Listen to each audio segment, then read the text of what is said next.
In a YouTube video published on November 21st, 2017, Jordan Peterson, a white male psychology professor at the University of Toronto, argued for a distinction between majority privilege and white privilege. He asks, is it white privilege or is it majority privilege? And if it's majority privilege, isn't that just part of living within your culture? So let's say you live in your culture, you are privileged as a member of that culture. Well, obviously, that's what the culture is for. That's what it is for. Why would you bother building the damn thing if it didn't accrue benefits to you? Now, you might say, well, one of the consequences is that it accrues fewer benefits to those who aren't in the culture. Yeah, well, you can't immediately associate that with race. You can't just do that and say it's white privilege. Peterson justifies his claim about white privilege based on the fact that a majority builds a culture that will further its own self-interest, and this furthering of the common good cannot be seen as unjust. However, Peterson is very selective in his description of white privilege.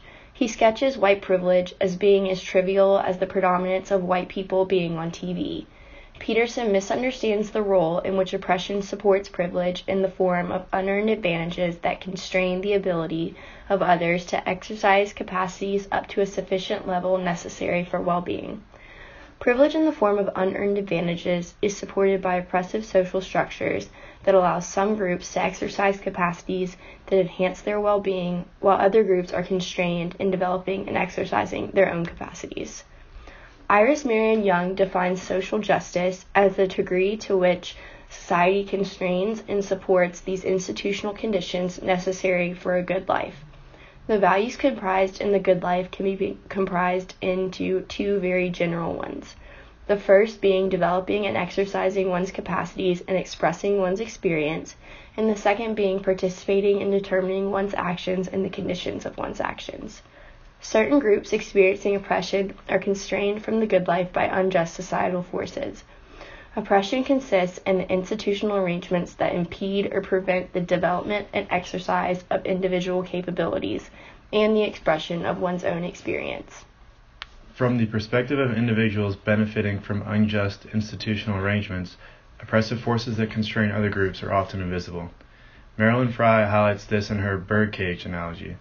In this analogy, Frye shows that with only one wire to impede an individual's progress, it is easily diverted.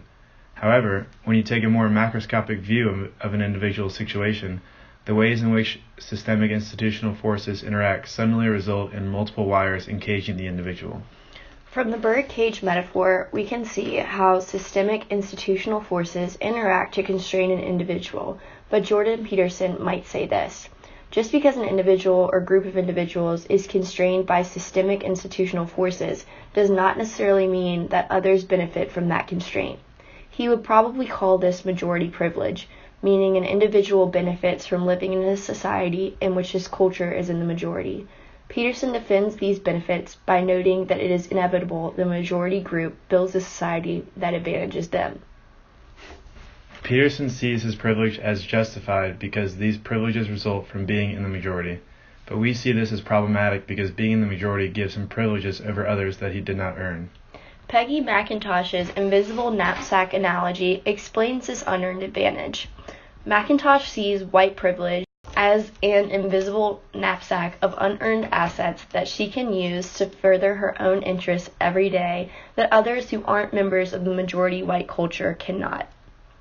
Let's use an example to show how the birdcage metaphor and the invisible knapsack analogy interact to produce a system in which white individuals are benefited from the constraint of their black counterparts. In 2003, Marion Bertrand and Senhil Mullainathan conducted a study in which they responded to job ads in Chicago and Boston newspapers with fictitious resumes, some with very African American sounding names and some with very white sounding names. They found that applicants with white names such as Emily Walsh or Greg Baker need to send about 10 resumes to get one callback. Applicants with African American names such as Lakeisha Washington or Jamal Jones need to send 15 resumes to get one callback. Based on their estimates, a white name yields as many more callbacks as an additional 8 years of experience. Based on this example, we can see how someone with a name like Jordan Peterson would be advantaged in the job market compared to an African American just because his name sounds white. This perception of whiteness leads to an unearned advantage in the job market. where applicants are called back based on their perceived race rather than their actual competency. Privilege perpetuates systems of domination because privilege, as Messner says, is not an individual attribute like a pair of shoes one can remove and discard. It is also built into the fabric of institutions and organizations. White-sounding names lead to an unearned advantage built into the fabric of the job market that, while no more of a predictor than one's shoe size, leads to increased opportunities for white individuals and consequently fewer opportunities for black individuals. So if we ask Jordan Peterson, what holds up your privilege, it's not just the simple fact that he is in the majority. He has certain characteristics that confer unjustifiable, unearned advantages and lacks other characteristics that would constrain him. Privilege is supported by oppressive social structures, and that is the most important thing for all of us, including Jordan Peterson, to realize.